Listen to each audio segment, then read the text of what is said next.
皆さんこんにちは。プロカーリング選手の吉田知那美です。はじめましての方ははじめまして、プロカーリング選手としてTyphoonカーリングクラブというところでキャプテンを務めている吉田知那美と申します。吉田知那美のちなみにチャンネル開設してから約2ヶ月が経過し、チャンネル登録者数はなんと1万人を超えたと聞きました。皆さん見ていただいて本当にありがとうございます。ひとえに皆さんのおかげです。第1回目の YouTube の放送でお話しさせていただいた通り、この吉田知那美のちなみにチャンネルは他力本願でやっております。胸を張ってカメラの前で言うことでもないと思うんですけれども、本当です。というのも、ロコ・ソラーレというチームを離れ一人で活動するとなった中で、カーリング選手として皆さんに一体何ができるのか、そして一体どんなことが向いているのか、正直わからないまま YouTube チャンネルだけが立ち上がりました。ということで、今まで撮ってきたほとんど全ての YouTube の動画は、皆さんが YouTube のコメントに残してくださったコメント、そして私のインスタグラムで募集した YouTube 企画案の中から採用させていただいて YouTube を撮っております。流しの放送作家の皆さん、本当にありがとうございます。皆さんがいなければ成り立っておりません。ということで、今回も皆さんからいただいた YouTube 企画案の中から一つ採用させていただき YouTube を撮りました。題してカーリング選手の私がカーリング選手にインタビューしてみたですイエーイ。素晴らしい企画をありがとうございます。たくさんのメッセージがあったんですけれども、いろんなカーリング選手の話を聞いてみたいというリクエストがありました。その中でもせっかくなら一番多く名前が挙がった人の中からインタビューを取ってみたいということで、ダメ元で連絡してみたところ、本当に 2,3 分でいいよって連絡を返してくれたのが今回第1回目のゲスト、スウェーデン代表アンナ・ハッセルボリ選手ですアンナ、ありがとう。カーリングファンの皆さんはもちろんご存知かと思うんですけれども、初めてこのチャンネルを見る方もいらっしゃると思うので、軽く説明させていただきますと、アンナ・ハッセルボリ選手はスウェーデン代表のカーリング選手です。私とアンナは10年来の友達でもあります。同じ2015年ぐらいに私はロコ・ソラーレとして、そしてアンナはチームハッセルボリとして、国の代表としてもずっとライバル関係でもありますで、そんなアンナの直近の成績は有名なところでいくと、2026年ミラノ・コルティナオリンピック女子カーリング金メダリストでもあります。そんなアンナにですね、たくさん質問させていただきました。答えられなかったら答えなくても大丈夫というふうにも一応言ったんですけれども、ほとんど全ての質問に快く回答してくれました。で、アンナはですね、カーリング選手としてだけじゃなくて人としてもとても魅力的です。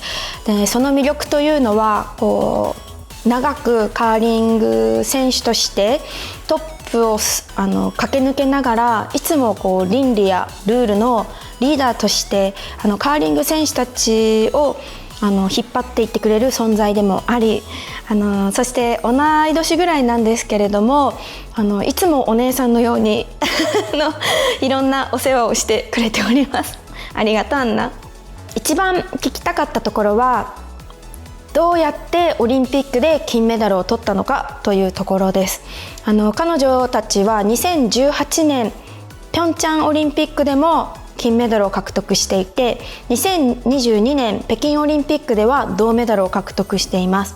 出た全てのオリンピックでメダルを獲得している彼女たちだからこそのカーリングの視点、そして考え方があるんじゃないかというふうに思ったので、主にはどうやってオリンピックで金メダルを取ったのかというところに焦点を当ててお話を聞いてみました。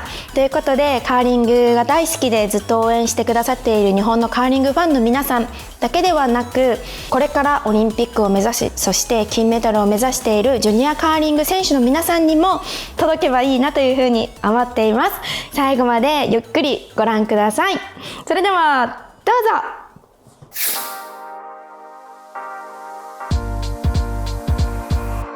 So it's the first one. So I got a lot of requests from Japanese calling fans saying I'm so honored. Yeah, so they would love to hear more story about more colors. So that's why I asked Anna, who has the most requests, except Japanese colors. So that's so that's why I hope and I guess that Japanese curling fans are so excited to watch this video, and also I'm so excited to hear so with Anna. So then, thank you, Tsunami. Yeah, thank you for coming, Anna. So maybe I think that lots of Japanese color interested in about your like Olympic story and for the next season. So I just wanna ask, like, it has been about 4 months the Olympic ended. So, and first answer, I wanna say. So it's over and over again, but congrats, your second gold medal in Olympics. So thank you so much. Yeah, are you still busy doing like Olympic interview or like attending the like celebration party or something? So we are, you mean we are having a party? Is that what? Yeah. But we have to wait until Sofia gets back to Sweden because she lives in Canada. Yeah. So we're having actually a big family gathering party in August before the season starts. That's nice. And we have to just plan it around that Sofia came home to Sweden. Then but it's going to be fun. We had an Olympic party after 2018. And but that was before kids, so that was a big party. But now I think it will be a calmer party. Well, like a family style. More family style, exactly. So then I had never chance to ask about that because like there is no one like having 2 Olympic gold medal around me. So like, but you had the 2 Olympic gold medal right now. So did you feel like some differently about first gold medal and the second gold medal? Yeah, I definitely did, especially after the medal. So after we won in 2018, everything was so new. So, you know, when you win the gold medal, it's a lot of things that happens. You get, I don't know, famous, but you get very recognized overnight and lots of interviews and all of those kind of things. And I got really, really tired too. And you just want to almost like just close yourself into the apartment and never go out. But this time I knew I was going to feel that way. And I was already used to the media, so the media didn't feel like a burden. I didn't feel I didn't get so tired of all the media and stuff like that. So it was definitely, the biggest difference was definitely after. So like I knew all the steps. I knew that, okay, now I'm going to be on a high and then I'm going to be tired and then I'm going to motivation. Like I knew all those steps. So I think it's been easier in some ways to understand what's happening mentally.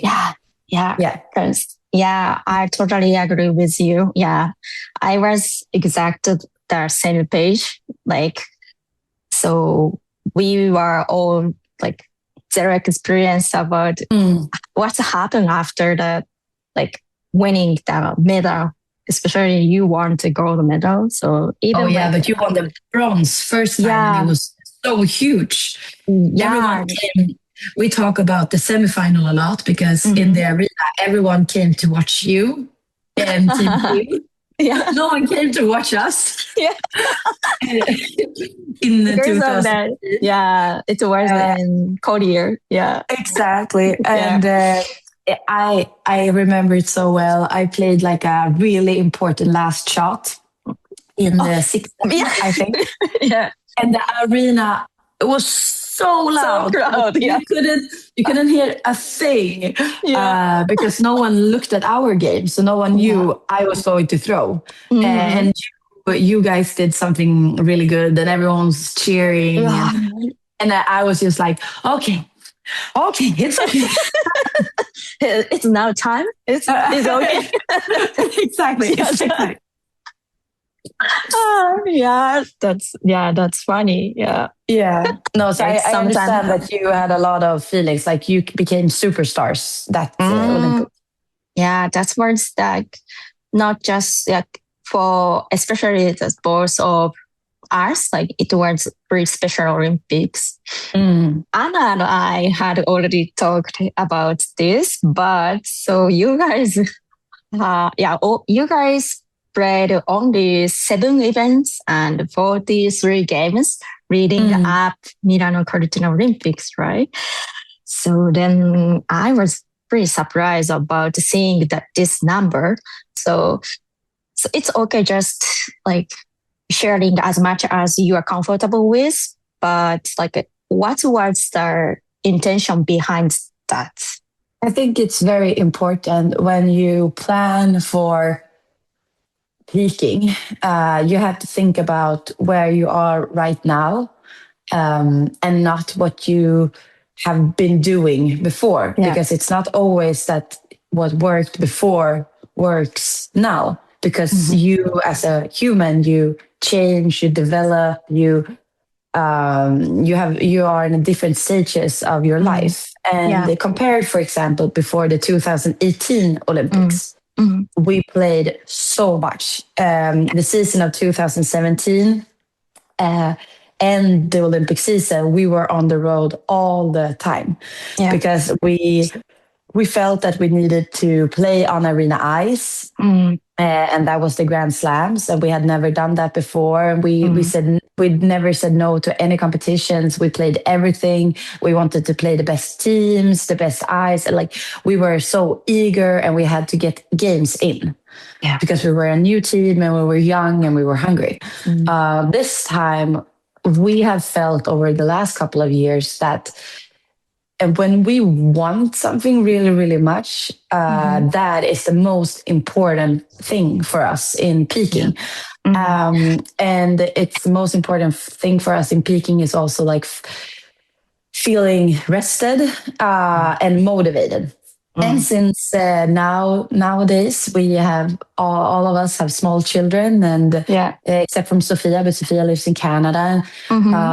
So now for us, what makes us tick, what we call it, like, is to feel hungry. So we felt like, so if we don't play that much, we're going to feel super hungry and almost a little bit scared, because we have to focus so much, because curling is not, it's not like something you do in your sleep. So we tried to do that. And when we came to the Olympics, we felt we had trained so much. So we were technically the closest we have ever been to perfect. But we still felt that we had to work on our game so much. So we were so focused and so, in a learning mode, and learned as we like. So I think that really works for us. So that because we don't take things for granted.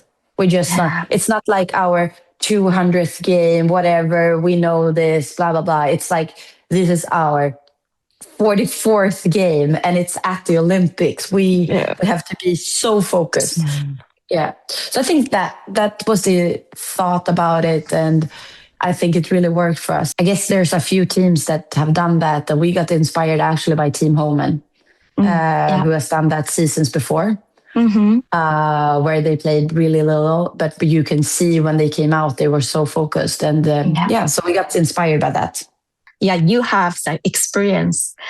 Yes. Yeah, I thought maybe it was like experience, like a good choice, like best choice comes from experience.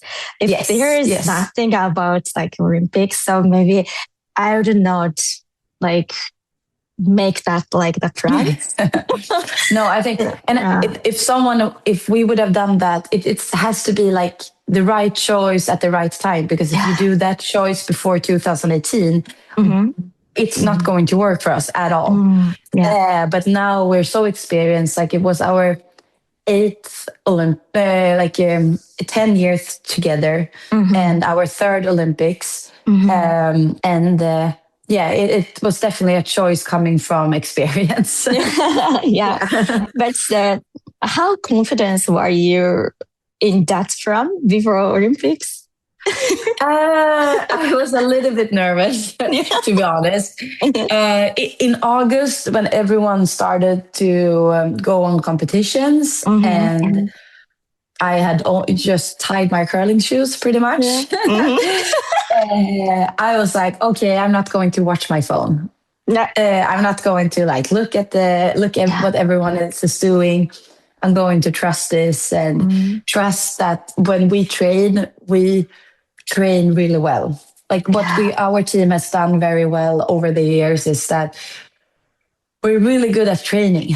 When we are training, we're doing it so focused. It feels like if I don't think about everyone else and just try to just trust our process and, be at our practices at the time we decided it's going to be okay. But a little bit nervous. Definitely. Thank you for sharing. Honestly. Yes. So you gave us the happy news. You also announced that you would be sticking with the same lineup for next season. So yes, was that a straightforward decision, or do you guys have to spend a little time to weigh your options? Yes, before this season, we said that we probably want to go together one more year because we didn't want Olympics to be the last thing we did together. But then after the Olympics, I don't think everyone was certain about continue. I can be very honest and say that I was. It took a long time for me to think about it, and it's also very hard when you're so tired as you are after the Olympics, and you're going in one lane where you talk about the Olympics with media, and you do all these things. You're in one lane. And then there's one lane where you just want to sit down with yourself and reflect on what's coming ahead and not talk about what's have been in the past. So it's really hard to combine those two lanes, if you understand what I mean. Yeah, of course. So that took a while for me. But now when I found the time and I spoke to the team, and the team has been really very good to me and say, take your time. It's okay. You have to reflect on this. And I did. And now I feel very happy. We're continuing. And also we got a new sponsor. And that helps too, because it's also about the environment, about your life situation. Of course. Yeah. So yes. So no, I feel really happy and really excited to stick with the team, and it's going to be so much fun. So if I may speak for all of Japanese curling fans, so we are so happy to see Team Hasselborg again. So, thank you so much. I love our Japanese fans. I always feel so almost surprised and very honored that we have Japanese fans. Yes. So thank you. Thank you, everyone. So then I think this is the last question. So I'd like to talk about a little about Lock League. So Lock League, so we had so much a good time together. So how did you feel about the Lock League, having the compete as Team Typhoons? I think everyone who watched it could really see that Team Typhoon was really a team. Everyone was opened to each other and made a team together. And I think that was very special. And I was very honored to have you as my captain, because I think you are such a good leader. You're a great leader, but you also want everyone to find their role. And it felt I'm most comfortable being the leader on the ice. So I think you really gave me that opportunity to be the leader on the ice, and then you were like the real captain everywhere else. So because like we took that like long time, and we had a lot of like team meeting together, right? So then I was like a little surprised, like how we communicate and how we have the meeting. So I have never actually like had so much meeting about like for a game. So we had like meeting in the lunchtime and after the before the game, after the game in the locker room and dinner time, like at any time we had like the small conversations.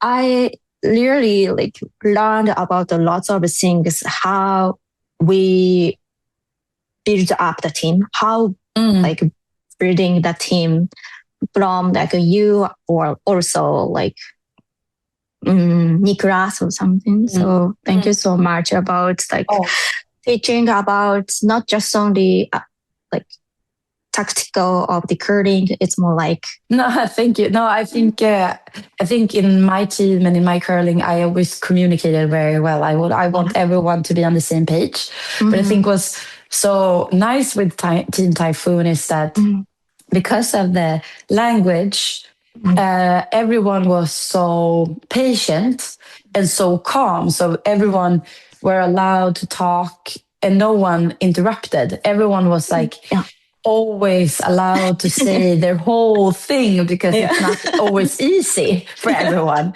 And I think that it was such a nice environment because everyone were allowed to like say what they thought about, and it was no rush. Everyone like said their thing, and everyone was listening and really trying to understand. And so it was really cool to see how like the language barrier sometimes also was an advantage because everyone was so, and during a conversation, like you can see Yeon like translating to Minji and then Minji, and everyone like waited, everyone is on the same page and everyone was like, yes, we are.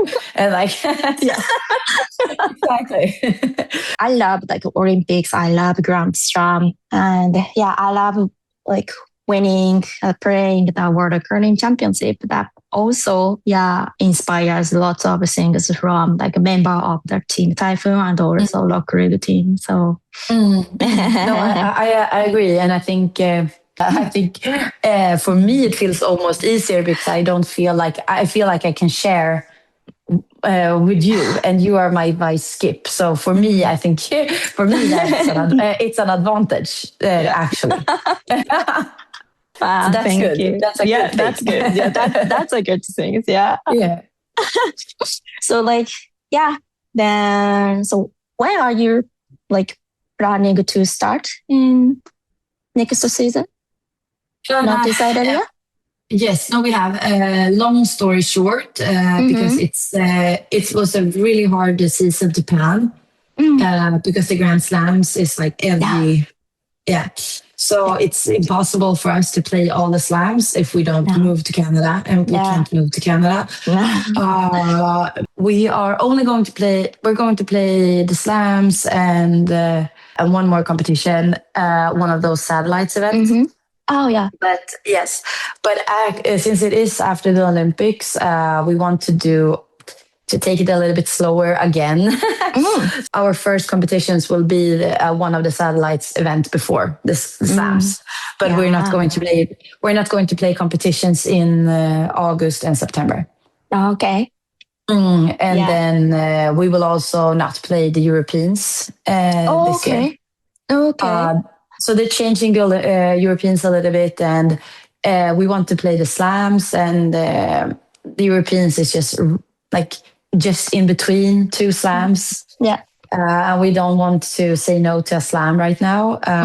So hopefully next year we can play the Europeans again. I love the Europeans, but we also won it 3 times already.